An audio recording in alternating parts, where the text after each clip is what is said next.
Hello guys. यहाँ पे अपन आगे के क्वेश्चन सॉल्व करते हैं। अपन 40 क्वेश्चन सॉल्व कर चुके हैं इस सीरीज में, तो आगे सॉल्व करते हैं।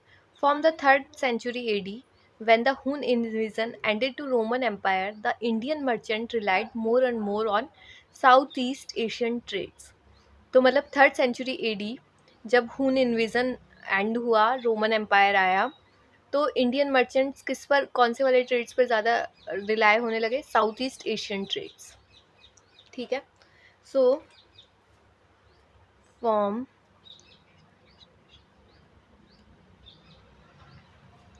3rd century AD,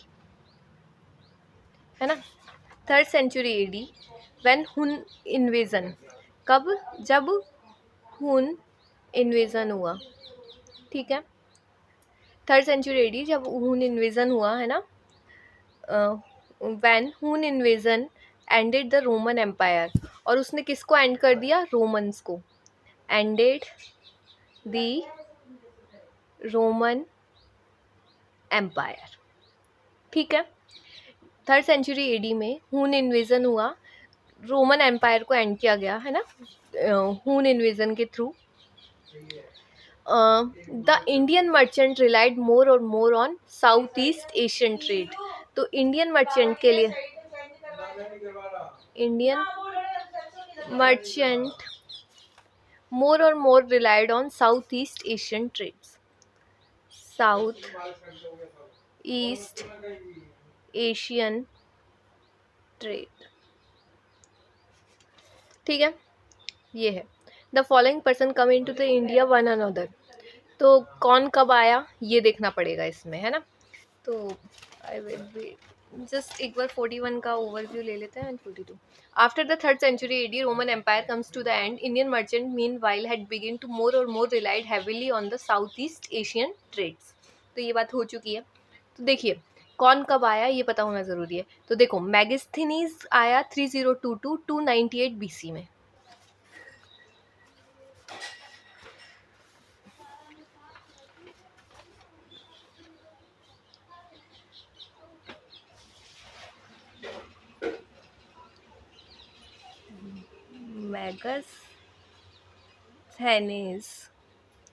मैगस्थनीज हुआ 302 298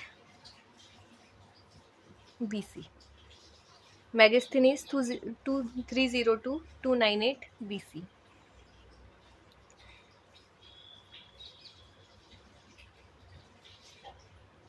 फाहयन कब आए?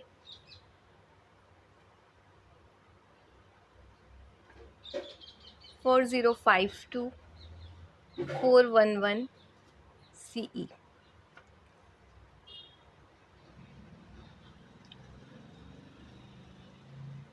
ह्यून त्सांग वो कब आए? 6302 645 CE, क्रिश्चियन ईरा में, है ना। और आई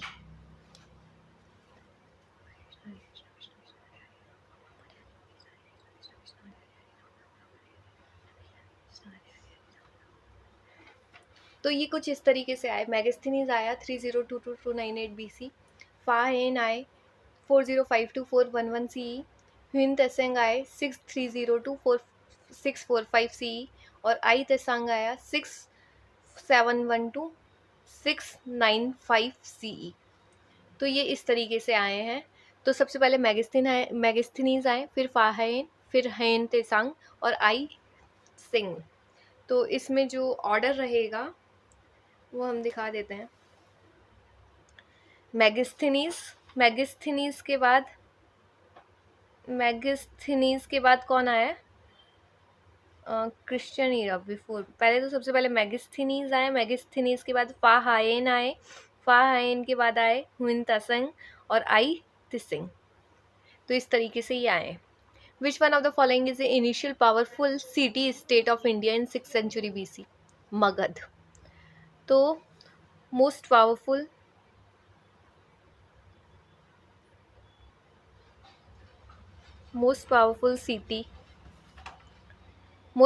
city state in India 6th century BC में Magadha. 6th century BC. Magad. Most powerful city state of India in 6th century BC is Magad. तो state in India 6th century BC में मगध. ठीक है. तो of the 16 महाजनपद, Magad, Koshala, Vats, Avanti are the more powerful. They fought themselves for the years and ultimately Magad emerged victorious under Bimbisara. Haryannak is in Haryannak dynasty in 6th century BC. तो बात क्या है, 16 महाजनपद में सबसे ज़्यादा कौन कौन powerful थे. तो देखो, मोस्ट पावरफुल सेंचुरी इन 6 BC, 6 सेंचुरी BC में कौन कौन सबसे ज़्यादा पावरफुल थे. मगध था. मगध के अलावा अपनी बात हो रही है कौशाला, वत्स. तो मैं लिखती चलती हूँ, मगध, कौशाला, वत्स,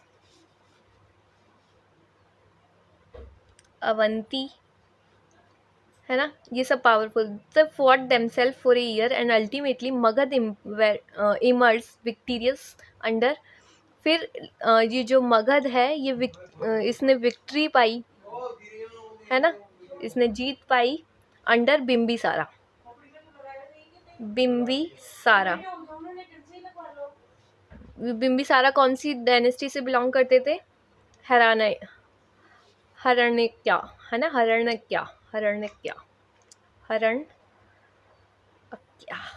हरणक्या डायनेस्टी से ये बिलोंग करते थे. हरणक्या डायनेस्टी. ठीक है. तो विक्टर बिम्बिसारा हरणक्या डायनेस्टी से बिलोंग करते थे. 6th century BC की मोस्ट पावरफुल सिटी जो रही है मगध, कौशाला, वत्स और अवंती. मगध सबसे पावरफुल, विक्ट्री, बिम्बिसारा, हरणक्या डायनेस्टी. तो इससे बिलोंग करते थे. मगध 6th century BC की बात है. मोस्ट पावरफुल सिटी मगध, कौशाला, वत्स और अवंती. मगध विक्ट्री पाई बिम्बिसारा के अंडर में. बिम्बिसारा कौन सी डायनेस्टी से बिलोंग करते थे. हरणक्या डायनेस्टी से. तो इसमें बेसिकली बस यही पूछा गया था, which of the following is most powerful city state in India 6th century BC. तो मगध है, कौशाला है, वत्स है, अवंती है. तो इसमें मगध हो गया. Indo-Law kingdom set up in North Afghanistan in the beginning of the 2nd century BC was Bactria. तो Indo-Law kingdom set up in North Afghanistan in the beginning of 6th century. ठीक है, इसके बारे में और देखते हैं. Bactria is the powerful ancient civilization of the Iranic people. तो क्या बात हो रही है,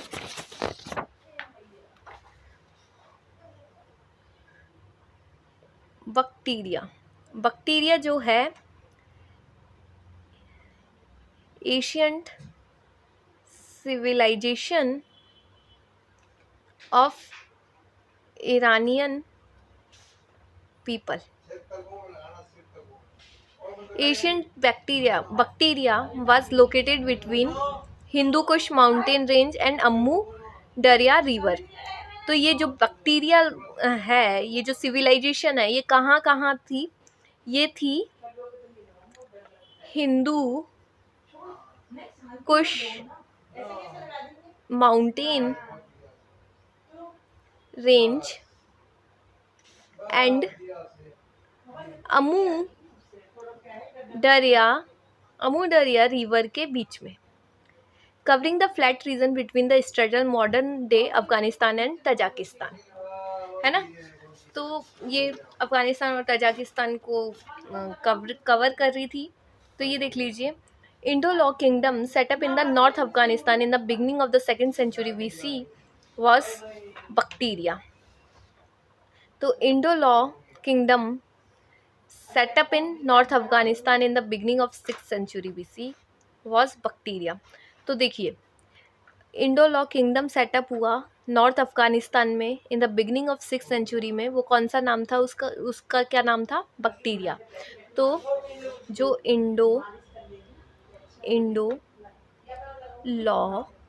kingdom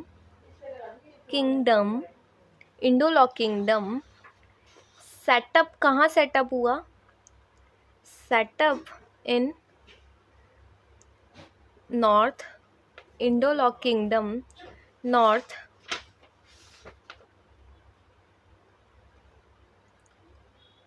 Afghanistan,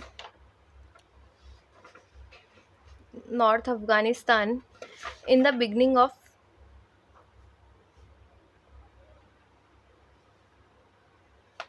beginning of second century BC.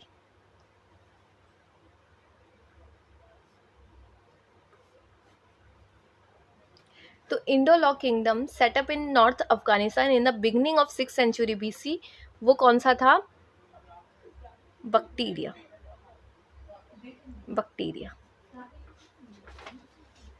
ठीक है।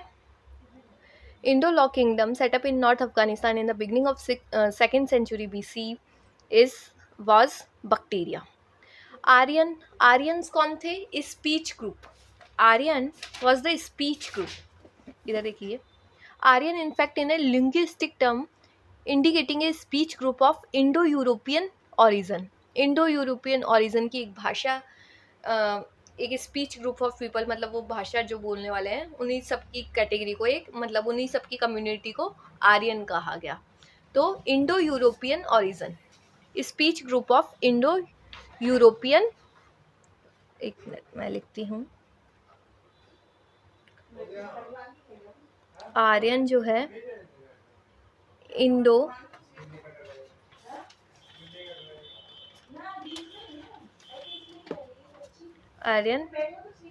European origin.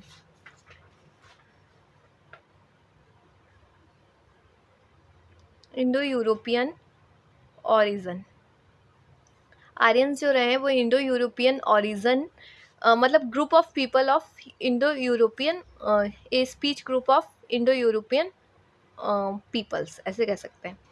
A speech group of people, group of Indo European people, ऐसे लिख सकती हूँ मैं, इंडो यूरोपियन पीपल्स। ठीक है। आर्यंस जो रहे वो स्पीच ग्रुप्स, मतलब इंडो यूरोपियन जो भाषा बोलने वाले हैं उनकी एक स्पीच ग्रुप रहा है। Simple. Which one of the following port handle north Indian trade during the Gupta period? तो कौन सा पोर्ट हैंडल कर रहा था north Indian trade during the Gupta period? तो वो कर रहे थे तम्रलिप्ता और Tamralipti was the name of ancient city of the Bay of Bengal corresponding Tamluk in the north. In Lipt may be one of the most important urban center of the trade or commerce to be early historic India, trading along the Silk Route of China by Uttarapath, Northern High Road, main trade route of the Middle East and Europe by seafaring routes of Bali, Java और Far East.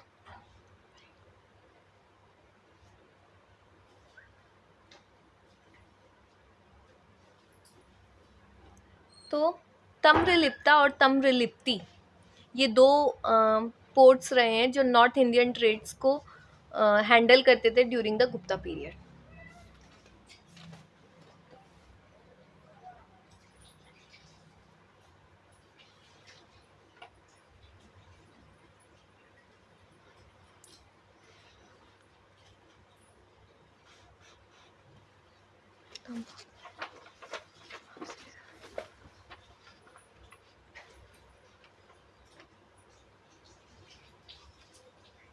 तम्र लिप्त और हाँ पापा लिप्ति, ये दोनों Asian cities रही हैं। तम्रलिप्ता और Tamralipti was the Asian city of Bay of Bengal. तो इसमें क्या है, ये तम्रलिप्ता और तम्रलिप्ति ये दोनों पोर्ट्स हैंडल करते थे, इन दोनों के पोर्ट्स हैंडल करते थे, handle north Indian trade, north Indian trade को हैंडल करते थे ड्यूरिंग गुप्ता पीरियड। ठीक है। The Ahem or Purams poems of the Palladin Kiku Kanakku groups forming a continuation of the Sangam composition. They were included under the post Sangam works as against as the Sangam work proper. ये लोग पापा बुला रहे हैं। 1 minute में आती हूँ। वो दूध पी रही है, लटाइए ग्लास को।